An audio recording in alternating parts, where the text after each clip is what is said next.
시작. 다시. 버림받은 예수님. 이런 제목으로 하나님 말씀 함께 나누도록 하겠습니다. 자, 이에 바라바는 우리가 오늘 본문 27절인데 26절에 보면은 이에 바라바는 그들에게 놓아주고 예수는 채찍질하고 십자가에 못 박히게 넘겨주니라 이렇게 말씀하고 있습니다. 여기서 채찍질을 이렇게 당하시는 예수님의 모습을 볼 수 있습니다. 그때 당시에 로마 군인들이 사형수들에게 가했던 특별히 십자가를 지기 전에 이런 태형을 가했다고 합니다. 채찍의 모습이 나오는데 가죽끈에다가 뼈 조각 있잖아요. 뼈 조각과 그리고 날카로운 어떤 쇠 조각 같은 거를 이렇게 주렁주렁 매달아 가지고 십자가형을 받는 죄수들을 이렇게 묶어놓고 이렇게 등을 내리칩니다. 이렇게 내리칩니다. 그러면은 그 맞을 때에 그 등에 이렇게 뼈자국이나 쇠조각이 등을 찢어가지고 뺄 때 살점이 떼어 나오는 거죠. 사실 그 유대인의 그 형법에는 40에 하나 감암매를 치는데 로마 군인들은 그런 거 모르죠. 로마 군인들은 그냥 이 치는 사람의 기분대로 치는 거죠. 사도 바울도 내가 40에 하나 감암매를 5번이나 받았다고 이야기하고 있습니다. 그것도 안 죽고 살아나는 거 보면 대단한 거죠. 보통 좀 약한 사람들은 십자가 지기 전에 태형 맞고 죽는 사람이 있다고 합니다. 이게 워낙 이게 강렬한 그런 채찍이기 때문에 몸이 약한 사람은 여기서 끝장나고 마는 거죠. 예수님은 사실 그 전날도 그렇고 전날 한숨도 못 주무셨잖아요. 제자들은 그래도 좀 잤죠. 예수님은 한숨도 못 주무셨어요. 사실은. 한숨도 못 주무신 데다가 또 사실 일주일 전에 정료주일에 예루살렘에 들어와서부터 해가지고 예수님이 마음 편한 날 하루도 없었어요. 게다가 음식도 잘 못 드셨어요. 뭐 예루살렘에 예수님을 대접할 그런 사람도 없었을 뿐더러 베다니 마을에 머물렀던 그 집, 요한복음 같은 데 보면은 아마 베다니에 있는 친구 나사로의 집에 머물렀지 않을까 싶습니다. 나사로의 집에서 머물다가 예수님 제자들 일행이 많잖아요. 그냥 한두 사람이 아니고 제자들만 해도 뭐 12명에다가 따르는 여인들이 또 이 마리아 저 마리아 많잖아요. 그런데다가 그 집이 나사로의 집이 부자가 아니잖아요. 그러니까 예수님은 밤늦게 들어가셨다가 새벽이면 또 빨리 나와요. 왜 그랬을까요? 그 집에 폐를 끼치지 않기 위해서. 그 마리아가 그냥 자기 몸 팔아가지고 그 먹고 사는 큰 집에 한 20-30명이 들어가지고 한 끼만 열심히 먹어대면 한 달치 식량이 나가버리는 그런 상황이니까 예수님은 제자들 일찍 데리고 나오신 거죠. 나오셨을 때 혹시 배가 고파가지고 무화과 나무에 열매가 좀 있을까 해서 그것까지 기울거렸다는 그런 예수님이 아니었어요. 예수님이 막 배부르게 막 배때리 가면서 이렇게 밥을 드신 게 아닙니다. 일주일 내내 그냥 제대로 못 드시고 굉장한 스트레스, 정신적인 스트레스와 육체적인 그런 어려움 가운데 있었고 게다가 밤새도록 신문을 받아서 이리 끌리고 저리 끌리고 빌라도에게 끌려갔다가 다시 빌라도가 헤롯에게 보냈다가 헤롯이 또 예수님을 막 조롱하잖아요. 야, 네가 하나님 아들이면 물로 포도주 만들어봐. 예수님이 안 만들었죠. 물로 가지고 이렇게 예수님께 팍 얹어버리는 그런 영화가 영화에 보면 나오잖아요. 또 헤롯이 또 빌라도에 보내고 밤새도록 신문 당하시고 게다가 이렇게 채찍질을 이렇게 몇 대 맞은지 모르겠지만은 어마어마하게 많이 맞았던 거죠. 여러분이 왜 채찍을 맞았을까요? 예수님이 과연 죄가 많아서 맞았을까요? 아니죠, 그죠? 이에 총독의 군병들이 예수를 데리고 관정 안으로 들어가서 온 군대를 그에게로 모았다 했습니다. 여기서 온 군대라는 것은 스페이라라는 뜻으로 600명 정도를 이야기하고 있습니다. 그러니까 예수님이 공생애 때 그 그라사에 군대 귀신 들렸던 사람 있잖아요. 기억나십니까? 그라사에 군대 귀신 들린 사람이 예수님이 그라사 지방에 내려가지고 내 이름이 무엇이냐라고 이렇게 물었죠. 근데 그 군대에 귀신 들린 사람이 뭐라고 말했습니까? 내 이름은 군대라고 해야죠. 그때 말했던 군대는 레기온이라고 하면서 6,000명을 이야기했습니다. 6,000명. 6,000명 정도는 한 군대로 따지면 한 어느 정도 규모가 될까요? 6,000명이면은 연대를 넘어가겠죠, 그죠? 연대를 넘어가죠. 예. 거의 사단급 가까이 되겠죠, 그죠? 예. 근데 여기서 말하는 이 군대는 그 스페이라는 뜻으로 군대의 10분의 1, 곧 600명을 이야기하고 있습니다. 이 군대는 원래 가이사랴 지방에 그 총독 관제가 있었는데 그 총독 가이사랴가 이제 유월절 맞아가지고 총독이 이제 유월절 기간 동안에는 예루살렘의 모든 백성들이 집중되기 때문에 거기로 또 옵니다. 그 와가지고 올 때 자기 호위병 600명을 이제 데리고 들어온 거죠. 그죠? 총독 관저. 여기 관정이라 되어 있는 것은 다른 복음서에 보면 프라이도리온이라고 되어 있습니다. 프라이도리온. 거기에 이제 총독의 어떤 그 관사가 거기 있는 거죠. 그 관정 안에 들어가서 온 군대를 이제 예수님한테로 모으는 겁니다. 왜 모았을까요? 예수님의 그 제목이 뭘까요? 예수님의 사형 제목이 유대인의 왕이라고 하는 거죠. 유대인의 왕. 왕이라고 하는 이야기를 듣고서 이제 조롱하기 위해서 가짜 왕에 대한 조롱하기 위해서 이제 600명을 다 모은 거죠. 발가벗기고 그 다음에 조롱을 하는 거죠. 그 옷을 벗깁니다. 그 다음에 홍포를 입히는 거예요. 홍포는 다른 복음서에 보면 자색 옷을 입혔다 그러는데 이 홍포라든지 자색 옷은 뭘 상징하냐면 바로 왕의 그 옷을 이야기하고 있습니다. 왕의. 여기 김매화 성도님 빨간 잠바를 걸치시는데 좀 더 자세하게 하면 그 자색 옷, 자주색 옷. 여러분 그 사도행전 보면 자주장사 루디아가 있잖아요. 그 루디아가 이렇게 그 귀족들을 왕족들을 대해서 이제 자주를 잡아가지고 자주 물감을 내가지고 이제 장사를 하는 거죠, 그죠? 그게 굉장히 고가의 상품입니다, 그죠? 그래서 굉장히 돈이 많았던 거죠, 그죠? 그 자주가 바로 왕이 입는 옷이죠. 여기는 이제 마태가 홍포라고 이야기하는데 마태 눈에는 홍포라고 또 다른 복음서 기자들에는 또 자주색 옷이라고. 결국은 뭐냐면은 왕의 옷을 이야기하는 것입니다. 그러니까 왜 왕의 옷을 입혔냐면은 이 군인들이 600명의 군인들이 예수님을 가짜 왕이라고 이제 조롱하기 위해서 입힌 거죠. 그리고 가시관을 엮는 거예요. 가시나무 있잖아요. 가시나무 가지고 이렇게 가시관을 엮어가지고 예수님 머리에 콱 씌웁니다.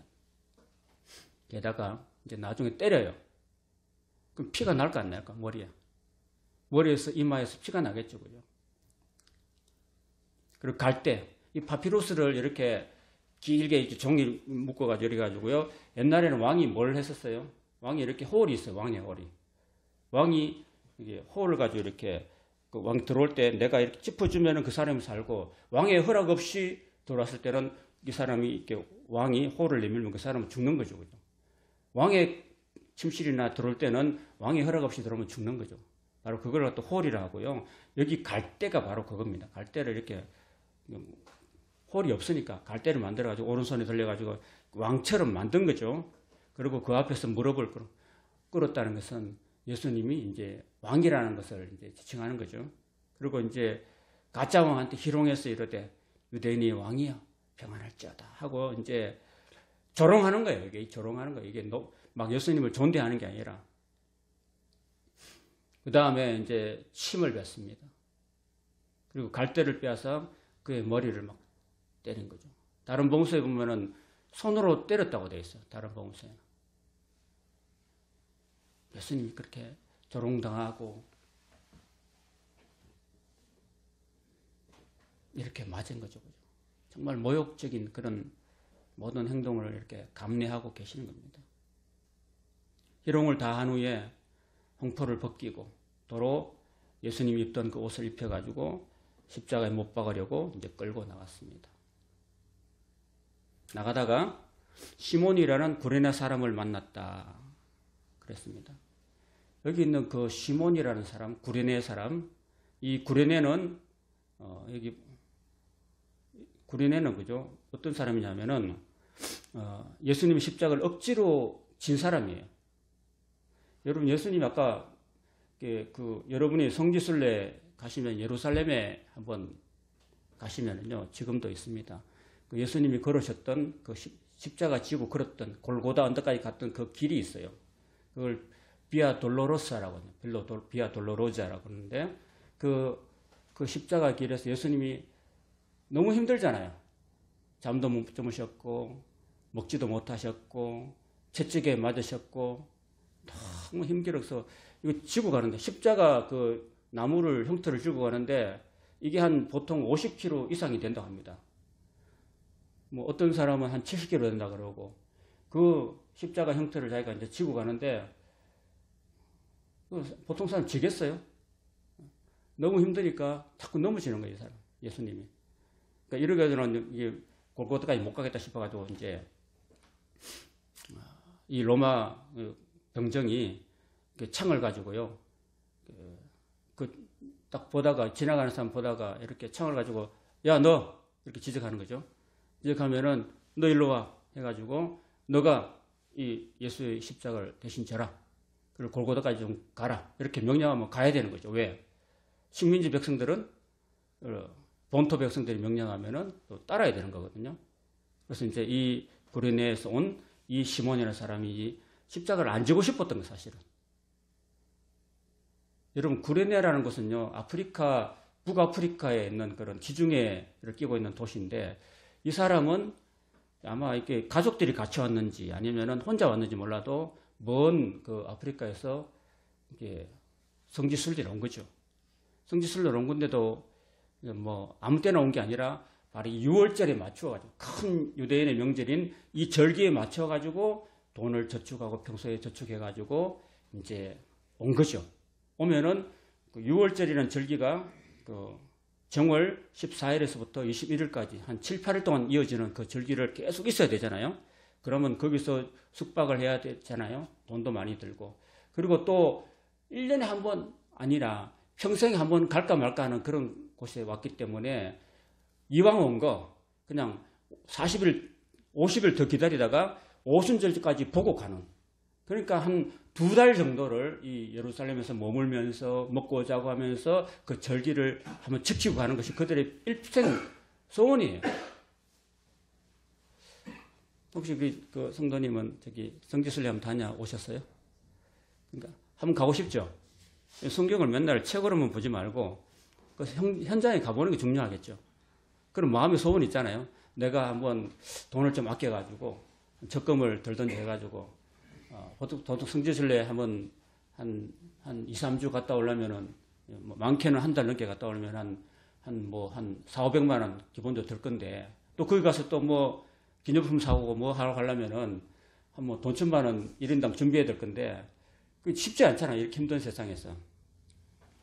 어쨌든 그런 마음을 품고 올라왔는데 올라와서 이제 6월절 전에 이제 이렇게 딱 올랐는데 이제 막 사람들이 막 몰려가는 걸 봤는데 따라가다가 이제 딱 걸린 거예요. 아마도 이 로마 병정이 그냥 저처럼 이렇게 작고 호비한 사람 뽑았을까요? 아니면 덩치 큰 사람 뽑았을까요? 이 사람은 아마 덩치 좀 있었을 것 같아요. 그러니까 야, 너 이렇게 부른 거죠. 근데 자기가 십자가 지려고 온 건 아니죠. 근데 억지로 지었다 하는 말은 하고 싶지 않았던 거죠. 그죠? 근데 억지로 그 힘들었던 예수님의 그 십자가를 대신 지고 갔다라는 것을 보면은 예수님 입장에서는 고마워요, 안 고마워요? 고맙죠. 예수님이 자기한테 고맙게 해준 사람한테 예수님이 그냥 갔을까요? 뭔가 은혜를 주셨을까요? 당연하겠죠. 그죠? 그러니까 여러분들도 억지로 어떤 일을 한다 할지라도 그게 예수님을 위한 것이라면은 여러분이 때로는 억지로도 한번 십자가를 지는 것도 좋다고 생각합니다. 왜? 그게 예수님한테 예수님이 고마워하니까. 예수님이 고마워하는 일을 우리가 억지라도 한번 하면 좋죠. 그럼 예수님이 그냥 안 돌보지. 예수님은 절대로 공짜가 아닙니다. 예수님은. 어떤 은혜를 하나님 주셨냐면은 보세요. 마가복음 15장 21절에 보면 이 구레네를 설명할 때는 알렉산더와 루포의 아버지라고 이야기하고 있어요. 그러면 두 아들이 있었던 거죠. 알렉산더와 루포라는 아버지 구레네 사람 시몬이 시골로부터 와가지고 지나갔다. 그렇게 해서 억지로 이제 십자가를 지우고 골고다까지 가겠다라고 이야기하고 있습니다. 자, 그렇다면은 자, 아들 알렉산더와 루포를 이야기했는데 알렉산더와 루포는 또 어떤 사람인가? 라는 것도 우리가 알아야 되는 거죠. 여러분 자녀가 있죠? 성도님은 자녀가 어떻게 되세요? 자녀가 있어요? 네. 자녀가 있죠. 다들 그죠? 뭐 두 아들이 있든지 뭐 딸 하나가 있든지 있겠죠. 그럼 내가 억지로 그렇게 짓지만은 또 하나님은 우리 자녀들에게 또 복을 주실 수 있는 거죠. 그겁니다. 자, 억지로 골고다에 갔지만은 그 골고다 현장에서 가장 예수님 가까이서 지금 제자들은 어디 있어요? 다 도망가 버렸죠, 그죠? 가장 가까이 있어야 될 제자들은 다 도망가 버리고 좀 뭐 억지로 끌려온 사람이 지금 예수님 십자가 거기 고난의 현장에 있었던 거죠. 근데 억지로 가긴 했지만은 그 예수님의 그 채찍 맞으시고 또 쓰러지시고 그리고 결국은 십자가에 못 박히셔가지고 그 6시간 동안에 죽어가는 그런 모습들을 이 구레네 시몬은 다 지켜본 거죠. 그리고 마태복음에는 단 하나만 이야기 나와요. 십자가의 7원 중에서 엘리 엘리 라마 사박탄이라는 하나님이여 하나님이여 어찌하여 나를 버리셨나 한마디만 이야기하지만은 누가복음이라든지 요한복음을 다 통틀어 보면 이 말만 한 게 아니라 다른 말도 많이 하셨어요. 그러면 구레네 시몬은 그 현장에서 다 들었겠죠. 아버지여 저들이 알지 못하고 저러고 있으니까 저들을 용서해 주십시오라는 예수님의 그 죽어가면서도 절규했던 그런 기도까지 이 사람은 다 들었던 겁니다. 그리고 운명하실 때 온 땅이 어두워지고 그죠? 그리고 끝내 돌아가신 그 모습들을 보면서 예수님 돌아가실 때 휘장이 그죠? 지성소 휘장이 위에서부터 아래로 갈라지는 모습까지 다 언급하고 있습니다. 그 현장에서 그 예수님의 십자가의 죽음의 현장에서 이 사람은 다 본 겁니다. 보고 본 것만 아니라 그 가운데 예수님이 하나님이 그에게 주시는 깨달음이 있었다는 거죠. 여러분. 그냥 그것만 보면 뭐 하겠어요? 그것만 보면 뭐 하겠어요? 그렇지만 그 가운데 하나님이 깨닫게 해주시는 그런 은혜가 있었다는 거예요. 여러분. 영적인 깨달음이. 여러분 오늘 이 교회 예배 현장에 와가지고 앉아있지만 말고 하나님의 성령께서 여러분 심령 속에 깨우쳐 주시는 은혜가 있기를 바랍니다. 그냥 목사가 설교를 하는데 깨닫지도 못하고 그냥 앉아서 졸다가 가면은 의미가 없는 거예요. 성령께서 이 말씀을 통해서 깨우쳐 주시는 그 깨달음, 예수님이 내가 비록 예수님의 십자가를 지고 갔지만 알고 보니까 예수님이 나의 십자가를 지고 가셨구나 라는 것을 깨닫는 은혜, 그 깨닫는 은혜가 있어야 된다는 거죠. 깨닫고 나서 이 사람이 집에 갔겠죠. 또 예루살렘에서 계속 살 수 없으니까 다시 구레네로 갔겠죠. 그에게는 사랑하는 아내가 있었습니다. 이름은 잘 몰라요. 그렇지만 두 아들 알렉산더와 루포가 있습니다. 알렉산더가 먼저 나왔으니까 알렉산더가 큰 아들이 있고 루포는 작은 아들이겠죠. 근데 이 알렉산더와 루포에 대해서 이야기하고 있습니다. 자, 로마서 나중에 사도 바울이 약 30년 후에 사도 바울이 이제 로마에 편지를 보냅니다. 고린도에서 로마로 편지를 보내는데 거기에 16장에 보면은 많은 그런 인사하는 사람들이 나오는데 거기에 로마서 16장 13절에 이 루포에 대해서 이야기하고 있습니다. 주 안에서 택하심을 입은 루포와, 루포는 누구 아들요? 구레네 시몬의 아들입니다. 이 시몬의 아들 루포에게 하나님의 은혜가 임했다는 겁니다, 여러분. 은혜는 왜 임했을까요? 어떻게 임했을까요? 바로 십자가에서 은혜를 받고, 바로 예수님이 나의 죄를 대신해서 십자가에 죽으셨구나, 부활하셨구나 것을 깨닫고 구레네로 가서 자기 가족들에게 예수님을 알려줬다는 겁니다. 할렐루야. 자기 아내에게도 알려주고, 여보, 너희들 앉아봐. 내가 갔잖아. 내가 억지로 십자가를 지고 갔는데 그 6시간의 그 십자가의 고난 현장에서 나는 예수님이 하신 말씀을 다 들었어. 그리고 하나님께서 나한테 깨달음을 주셨어. 내가 억지로 지고 갔지만 사실은 예수님이 내 십자가를 지고 가셨던 거야. 하나님이 나를 깨우쳐 주셨어. 내 죄 때문에, 우리 인간의 죄 때문에 죄 없으신 예수님이 바로 십자가에서 죽어주셨다는 거야. 하나님이 나에게 그런 믿음을 주셨어. 자, 이제는 우리가 그동안에 여호와 하나님을 섬기는 유대교였는데 이제는 그의 아들 예수님을 제대로 믿어야 돼. 여보, 우리는 예수님을 믿어야 돼. 예수님이 우리 죄를 다 짊어지시고 십자가에 죽으시고 살아나셨어. 그 예수님이 우리의 구세주가 되는 거야. 가족들에게 복음을 전한 거죠, 여러분. 그의 아내는 남편과 더불어서 신실하게 예수님을 믿는 성도가 되었습니다. 그리고 나중에 사도 바울이 로마서에 편지를 보낼 때 지금 이 구레네 시몬의 부인은 어디에 살고 있었어요? 원래 아프리카에 살고 있던 이 구레네 시몬의 가족이 어디로 지금 와 있어요? 로마에 와 있어요, 지금. 왜? 로마에 지금 편지를 보내고 있잖아요. 로마에 살고 있는 사람들에게 편지를 보낼 때 그 루포와 그의 어머니, 여러분 사도 바울이 가장 그 스카가 아닙니까? 그죠? 가말리엘 문에서 공부했던 가장 위대한 스카가 아닙니까? 사도들 중에서 바울보다 더 똑똑한 사람이 있습니까? 바울보다 더 많이 공부한 사람이 있습니까? 바울보다 더 은혜를 많이 구사할 수 있는 사람이 있습니까? 없잖아요. 근데 이 사도 바울은 누구를 어머니라고 지칭하고 있습니까, 여러분? 루포의 어머니, 구레네 시몬의 아내, 그 어머니에게 문하라. 그의 어머니는 곧 내 어머니라고 고백하고 있습니다. 로마에 살면서 어떻게 사도 바울을 도왔는지 모르겠습니다. 어떻게 위로했는지 모르겠습니다. 그러나 지금 로마에 와 있는 그 루포와 그 어머니는 여기서 시몬을 언급하고 있어요? 안 언급하고 있어요? 언급이 없죠. 그러니까 시몬은 이때 살았다 죽었다? 돌아가신 거죠. 그죠? 돌아갔으니까 언급 안 하겠죠. 그죠? 30년 후니까. 그렇지만 그 아내와 가족들은 살아있고, 그리고 이 바울을 돕는, 여러분 보통 우리 성도들끼리 이렇게 보면은 성도들이 가족 친하면은, 교회 안에 친하면은, 야, 우리 서로 뭐 누이 동생 하자 하고 이렇게 주 안에서 이렇게 서로 형제 자매 의형제를 맺고 그러잖아요.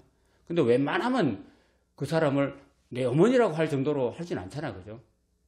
그 얼마나 이 구레네 시몬의 아내가 사도 바울을 그렇게 격려하고 도와주고 어머니처럼 위로하고 격려했지 않겠습니까? 어머니처럼 그렇게 눈물로 기도하고 그렇게 애써주시고 했지 않겠습니까? 그러니까 사도 바울이 내 어머니라고 하지 않겠습니까? 그죠? 여러분들도 우리 자녀들에게 믿음의 어머니가 될 수 있기를 바랍니다. 나이가 들면서 우리가 다른 사람, 어린 사람들, 비록 내가 낳지는 않았지만은 우리 성도님이 여기 우리 형제를, 그죠? 낳지는 않았잖아요. 그렇지만 그 신앙적인 도움을 주고 아버지처럼 이끌어주고 위해서 기도해주고 도와주고 성숙한 성도로 그리스도인으로 제자로 키워낸다면은 성도님은 이 형제의 믿음의 아버지가 되지 않겠어요, 그죠? 그러면 나중에 이 아들이 그분은 나의 믿음의 아버지야. 그분은 내 아버지야. 이렇게 이야기할 수 있잖아요, 그죠? 그런 겁니다. 주 안에서 우리 성도의 교제가 이렇게 충만할 수 있기를 축복합니다. 그리고 뭐 가족만 구원한 게 아니라 여러분, 이 구레네 시몬이 살았을 때 그 구레네 지역의 주변 사람들과 많이 예수님을 전했던 사람이었습니다. 그 증거가 사도행전 11장 19절에 나와 있습니다. 그때 스데반의 일로 일어난 환란으로 말미암아 흩어진 자들이 베니게는 페니키아입니다. 그 이스라엘 북쪽에 지중해 연안에 있는 페니키아 지방이고, 그 다음에 구브로는 그 사이프러스 섬, 지중해 한가운데 있는 사이프러스 섬을 이야기하고, 여기 구브로는 바로 바나바의 고향입니다. 그리고 안디옥까지 이르러 유대인에게만 말씀을 전하는데, 왜 유대인만 말씀을 전했을까요? 말이 안 통하니까 유대인한테만 전하는데, 20절에 보면은 그 중에 구브로와 구레네 몇 사람이 안디옥에 이르러서 헬라인에게로 말해서 주 예수를 전파했다고 그랬습니다. 여러분, 누가요? 구브로에서 온 사람, 그리고 구레네에서 몇 사람이 왔는데, 누구예요? 구레네에서 몇 사람 온 사람은 누구한테서 왔을까요? 누구한테서 와가지고 주 예수를 전했을까요? 바로 오래전에 구레네 시몬으로부터 영향을 받고 복음을 전해 들었던 사람들이 이 사람들입니다. 이 사람들이 바로 안디옥까지 와가지고 헬라인에게도 말해서 주 예수를 전파했다는 겁니다, 여러분. 이해가 되시죠? 그러니까 나만 믿고 내 가족만 믿은 게 아니라 내 이웃에 사는 사람들에게도 예수님을, 내가 만난 예수님을 전해주고, 그 예수님이 바로 우리 주 예수 그리스도라는 것을 전해줬던 그런 사람이었습니다, 여러분. 가족만 전도하는 게 아니라 우리 이웃의 많은 사람들에게도 복음을 전하고, 그 사람들 하여금 또 다른 사람을 전할 수 있도록 했다는 겁니다, 여러분. 그러니까 그 영향력이, 내가 예수님을 만나고 예수님을 체험하고 예수님을 구주로 믿을 뿐 아니라 그 영향력이 점점 더 확산되어가는 그런 모습을 우리에게 보여주고 있다는 것입니다. 그리고 사도행전 13장에 가면은 또 이런 이야기가 있습니다. 안디옥 교회에 선지자들과 교사들이 있으니 곧 바나바와 니게르를 하는 시몬과 구레네 사람 루기오와 이렇게 되어 있습니다. 그죠? 구레네 사람 루기오, 누구요? 루기오? 안디옥 교회에 그 선지자들과 교사들 중에서 구레네에서 온 사람이 있었다는 겁니다. 그 사람이 루기오인데, 이 사람도 누구로부터 영향을 받았을까요? 바로 십자가에서 예수님을 만났던 바로 구레네 시몬으로부터 영향을 받고 복음을 들었던 이 사람이라고 볼 수 있습니다. 그러니까 이 구레네 시몬은 한 평범한 아저씨였지만은 그의 가정을 구원하고 그 이웃들을 구원하고, 그를 통해서 하나님 나라가 온 세상에 전할 수 있도록 역할을 했던 사람이었습니다. 얼마나 영향력이 큽니까? 그죠? 저와 여러분도 오늘도 하나님 앞에 나와서 예수를 믿고 예수님을 발견할 수 있길 바랍니다. 하나님의 성령께서 여러분의 마음을 열어주셔서, 주께서 루디아의 마음을 열어서 바울의 말을 청종하게 하신 것처럼, 오늘 주님께서 저와 여러분의 마음을 열어주셔서 하나님 말씀을 청종하고 깨닫고 주님을 위해 헌신하는 그런 삶이 될 수 있기를 축복합니다. 33절에 골고다, 즉 해골이라는 곳에 이제 이르겠습니다. 여기 그 골고다라는 뜻은 그 해골이라는 뜻입니다. 해골. 왜 해골이냐면은 그 몇 가지 학설이 있는데, 그 골고다가 생긴 게 해골처럼 생겼다고 합니다. 아니면은 그 골고다가 이제 그 십자가형을 그쪽에서 하기 때문에 그 십자가에 그 매달린 사람이 죽잖아요. 죽으면은 이 십자가형에 매달린 사람들을 그 시신을 처리해 주는 사람이 없을 때 이 사람들은 거죠, 그냥 땅바닥에 그냥 버려두는 거죠. 버려두면은 개들이 와서 먹고, 이렇게 해골 같은 거는 뼈다귀들은 저거 남겨두잖아요. 그러니까 그 해골들이 그 골고다에 이렇게 흩어져 있으니까 그곳을 골고다 해골이라고 하는 것입니다. 라틴어로 하면은 갈보리라고 합니다. 자, 이제 여기 34절부터는 이제 예수님께서 이제 십자가를 이제 지시는 장면이, 십자가에 이제 지셔가지고 이제 고통당하는 장면이 나옵니다. 썰get한 포도주를 예수께 주어서 마시게 하려 했다 하는데, 여기 그 마가복음에는 썰get한 포도주가 아니고, 썰기는 좀 시잖아요, 그죠? 쓰잖아요. 마가복음에는 몰약을 탄 포도주라고 되어 있습니다. 몰약. 여러분, 예수님이 태어났을 때 동방으로부터 온 박사들이 가지고 온 예물 중에서 황금과 유황과 몰약이 있잖아요, 그죠? 몰약은 굉장히 향기 나고 냄새가 좋고 맛도 달콤한 거예요.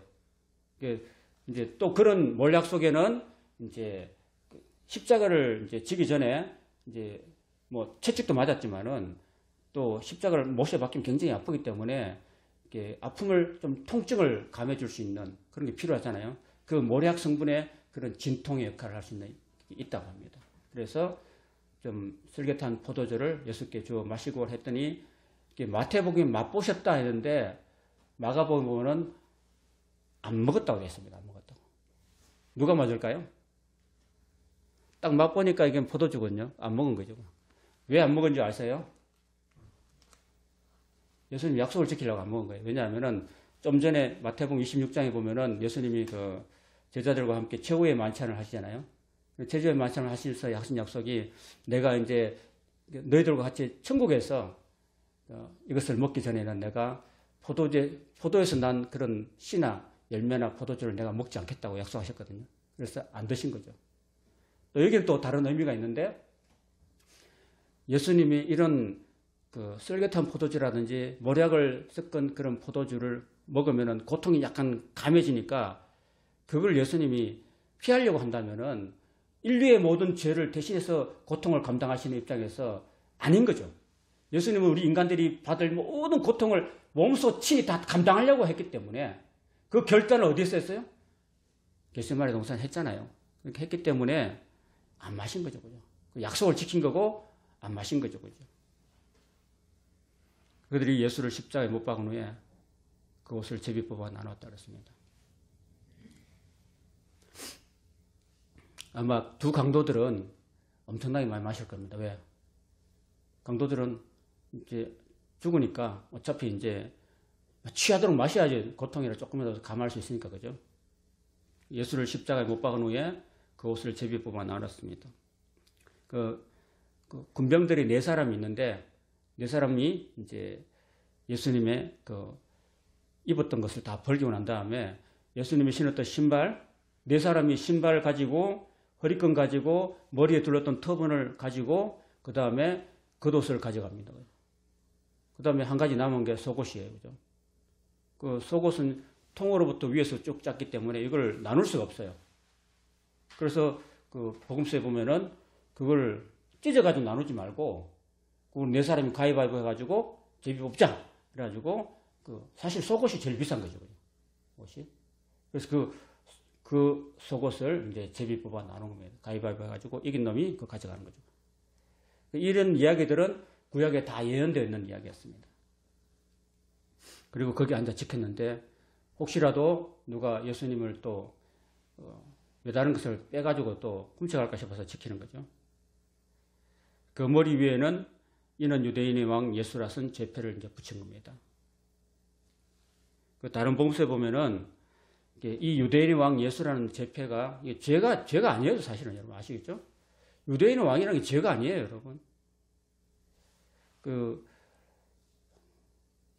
대제사장들과 서기관들 장로들이 자칭 유대인의 왕이라고 이렇게 하라고 했는데 빌라도가 나사렛 예수 유대인의 왕이라고 이렇게 했습니다. 내가 쓸 걸 썼다고 이야기하고 있습니다. 그리고 그때 당시 6월절에는 많은 지역에서 왔기 때문에 헬라어로도 적고 그 다음에 로마어로도 적고 그 다음에 히브리어로 적고 이렇게 3개를 적어놨어요. 3개를 적어가지고 머리 위에다가 제표를 적어놓은 거죠. 이때 예수와 함께 강도들이 십자가에 못 박혔는데 하나는 우편에 하나는 좌편에 박혔습니다. 그리고 39절부터 이제 막 지나간 사람들이 머리를 흔들고 모욕을 하고 또 이런 식으로 저런 식으로 장로들도 다 이렇게 모욕을 했습니다. 그리고 이제 40절에 보면은 이제 여기 마태복음에는 함께 십자가에 못 박힌 강도들도 같이 욕을 했다고 되어 있는데 누가복음에 보면은 한편 강도는 욕을 안 했어요. 그런 이야기가 여기 나와 있습니다. 하나는 그 사람을 꾸짖으시되 이르되 네가 동일한 정죄를 받고서도 하나님을 두려워하지 않느냐. 우리는 우리가 행한 일에 상당한 보험을 받는 것이니 이에 당연하거니와 이 사람이 행한 것은 옳지 않은 것이 없다라고 한 강도가 이야기하고 있습니다. 그러면서 예수님께 예수여 당신의 나라에 임하실 때에 나를 기억하소서 이렇게 부탁을 했는데 예수님께서 내가 진실로 내게 이르노니 오늘 네가 나와 함께 낙원에 있으리라 이렇게 말씀하셨습니다. 여러분 사람은 죽으면 어디로 갈까요? 천국 갈까요? 천국 가는 게 아닙니다. 사람이 죽으면은 낙원으로 가는 거죠. 낙원, 패러다이스라는 건 낙원으로 가고 이 이야기는 누가복음 16장에 나와 있죠. 부자와 나사로가 있는데 나사로는 아브라함 품 낙원으로 가고 또 부자는 음부로 내려가죠. 거기서 이제 고통당하는 그런 모습을 볼 수 있습니다. 그리고 천국과 지옥 가는 건 나중에 요한계시록을 보면요, 최후로 제일 먼저 지옥에 떨어지는 인간이라고 해야 되나요? 그 존재가 있는데 그게 바로 거짓 선지자와 적 그리스도. 그래서 가장 지옥의 맨 바닥에 떨어지고 그 다음에 이제 사탄이 이제 마귀가 이제 떨어집니다. 그때 떨어지는 게 지옥이고 최후의 심판이 오지 않았어요. 지금은 여러분 우리가 누가 사람이 이제 성도가 돌아가면은 장례식장 가가지고 찬송 부르잖아요. 그 목사님들이 뭐 천국 뭐 갔습니다 이렇게 하는데 천국 간 게 아니에요. 천국은 최후의 천국은 이 지구의 종말과 더불어서 주님이 재림하시고 그리고 백보자 심판 후에 최종 심판 후에 이제 들어가는 것이 천국과 지옥입니다. 우리는 아직도 내가 지금 이 시간에 당장 죽는다 해도 천국 가는 게 아니에요. 알겠죠? 낙원에 가는 겁니다. 낙원에 가거나 또는 음부에 떨어지는 거죠. 자, 오늘 그 시간이 좀 지났지만은 요거까지 하겠습니다. 제6시로부터 온 땅의 어둠위에서 제9시까지 계속됐다. 제6시는 그 이스라엘 시간이 오전 6시가 0시입니다. 우리는 0시가 0시죠. 그죠? 근데 유대인들은 해 뜰 때가 0시죠. 그러니까 오전 7시가 되면 1시고 8시 2시, 9시가 제3시입니다. 그럼 6시는 정오겠죠. 정오에 이제 온 땅이 어두웠던 거예요. 마가복음에 오면은 예수님이 십자가에 못 박힌 시간이 제3시였습니다. 오전 9시였습니다. 오전 9시에 십자가에 못 박혔는데 3시간이 지나온 다음에 6시로부터 온 땅에 어둠이 임했다. 그리고 제9시까지 3시간 동안 오후 3시까지 계속됐다. 어떤 사람들은 이게 뭐 일식이라고 하는데 일식은 아닙니다. 천문학자들은 이거에 대해서 설명을 못하고 있습니다. 지금도. 여러분 일식이라는 것은요. 지구도 돌고 있죠. 달도 돌고 있죠. 태양은 안 돌죠. 태양이 지금이 정오가 다 돼가는데 태양이 지구를 향해서 탁 비출 때 지구 주변을 자전하고 있는 그 달이 태양을 가리는 거죠. 태양을 완전히 가렸을 때 완전히 개기일식이 되는 거죠. 그죠? 완전히 가렸을 때. 그러면 그게 얼마나 될까? 3시간 지속될까요? 100초에서 200초입니다. 3분, 4분밖에 안 돼요. 2분, 3분밖에 안 되는 그 시간인데 3시간 동안에 계속되는 거는 일식이 아닙니다, 여러분. 일식이 아니라 이거는 어떻게 설명할 수 없어요. 구약에 보면은 여호수아가 전쟁할 때 그죠? 태양아, 아이언 골짜기에 멈추어라 했잖아요. 그때 태양이 종일토록 안 내려가고 있었어요. 사실은 태양이 안 내려간 거예요. 지구가 멈춘 겁니까? 지구가 멈춘 거죠. 그죠? 지구의 자전이 멈춘 거예요. 성경은 그때 당시에는 천동설을 믿고 있었으니까 태양이 돌고 있다고 믿었으니까. 그러나 코페르니쿠스나 갈릴레오 이후에는 이제 지구가 돈다는 것은 과학적으로 증명됐으니까 그때 당시의 입장에서는 태양이 멈춘 거지만은 태양이 멈춘 게 아니라 지구가 멈춘 거죠. 하나님께서 지구를 지금 굉장히 돌리고 있잖아요. 지구를 돌리고 있는데 3시간 동안에 주님이 멈출 수도 있는 거잖아요. 그죠? 그거는 하나님의 권능 안에 들어가는 거죠. 그죠? 신비 아닙니까? 어쨌든 여기 어둠이라는 뜻은 뭐냐 하면 바로 하나님의 심판을 이야기하고 있습니다. 심판. 그게 성경의 증명인데 그 마태복음 10장 11절 12절에 보면 지옥이 어떤 곳이냐면 바로 겁니다. 동서로부터 많은 사람이 아브라함과 이삭과 야곱과 함께 천국에 앉으려니와 훗날 그날에 본 자손들은 바깥 어두운 데 쫓겨나서 거기서 울며 갈게 되리라. 뭘까요? 바깥 어두운 데는 뭘까요? 천국의 반대는 뭘까요? 지옥 심판인 겁니다. 그러니까 여기는 예수님께서 그 십자가에서 달렸을 때 정오부터 3시까지 온 땅에 어둠이 있다는 것은 바로 예수님이 그때 당시에 우리 인간들이 저와 여러분들이 모든 인류들이 당해야 될 그런 심판을 죽음의 심판, 지옥의 심판을 예수님이 지금 당하고 계신다는 사실입니다. 여러분. 이해가 되십니까?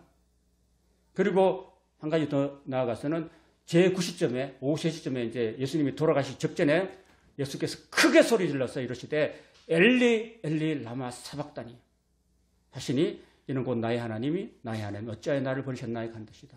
예수님이 하나님께 버림받는 그런 외침입니다. 여러분. 하나님의 아들이 하나님으로부터 버림받는 거예요. 이건 뭘 이야기하냐면은 예수님이 우리 인간들의 모든 죄를 대신해서 하나님으로부터 버림받는. 왜 버림받았을까요? 예수님 자체가 죄덩어리였기 때문이었습니다. 우리의 죄가 예수님한테 다 옮겨진 거죠. 그리고 하나님부터 분리되는 겁니다. 그게 바로 하나님의 심판이고, 예수님이 왜 이렇게 처절하게 왜 나를 버리셨냐고 얘기하냐면은 바로 예수님이 저와 여러분의 모든 죄를 다 짊어지시고 하나님께 버림받았다는 겁니다. 그런 고통을 당했다는 겁니다. 여러분. 예수님이 죄가 있어서 버림받은 게 아니라 우리 때문에, 저와 여러분 때문에 모든 인간들의 그 더러운 추악한 지옥으로 갈 수밖에 없는 그런 죄 때문에 예수님이 이렇게 그 죄를 다 짊어지시고 하나님의 어린 양이 되어서 아사셀의 염소가 되어서 버림받고 죽임당하고 지옥의 심판을 당하시고 있는 현장입니다. 이게 바로. 그런데 인간들은 지금 뭐 하나님께 지가 뭐 잘못해서 저런 거야. 이렇게 모든 사람들이 다 이렇게 조롱했었습니다. 사랑하는 여러분, 오늘 말씀을 맺으면은 예수님이 십자가에서 죽임당하고 처절하게 버림당하신 이유는 우리를 사랑하셨고 우리를 죄로부터, 죽음으로부터, 지옥으로부터 건져내시기 위해서 당하신 것인 줄로 믿습니다. 이것을 믿으시기를 바랍니다. 믿는 자에게 심판이 사라지는 것입니다. 왜? 예수님이 심판을 나 대신 다 당하셨기 때문이에요. 이것을 믿는 사람은 죄로부터, 사망으로부터 자유를 얻게 됩니다. 이것을 믿는 사람은 천국의 복을 받게 될 줄로 믿습니다. 그래서 지금은 고난주간은 아니지만은 예수님이 바로 십자가에서 처절하게 버림받았다는 것. 그것은 예수님 자신의 죄가 아니라 저와 여러분의 죄 때문에 처절하게 버림당하고 지옥의 심판을, 고통을 다 형벌을 받으셨다는 것입니다. 그걸 꼭 기억하시고 구레네 시몬이 이것을 깨달은 거죠. 저와 여러분들도 구레네 시몬처럼 이것을 깨닫고 예수님이 나의 참 구세주라는 것을 깨닫고 예수님이 나의 생명의 주다. 예수님이 나의 영원한 생명주가 되신다. 부활의 주가 되신다는 것을 기억하시고 그 은혜에 감사하시고 그것을 내 사랑하는 가족들에게 전하시고 내 사랑하는 친구들에게 전하시고 내 사랑하는 이웃들에게 전하여서 이 땅이 예수님의 크신 은혜를 힘입고 구원받고 이 구원의 은총이 나로부터 시작해서 많은 사람들에게 확산되어 가고 나중에 하나님 앞에 섰을 때 주님 앞에 상금받는 저와 여러분 되시기를 주님의 이름으로 축원합니다. 아멘. 기도하시겠습니다.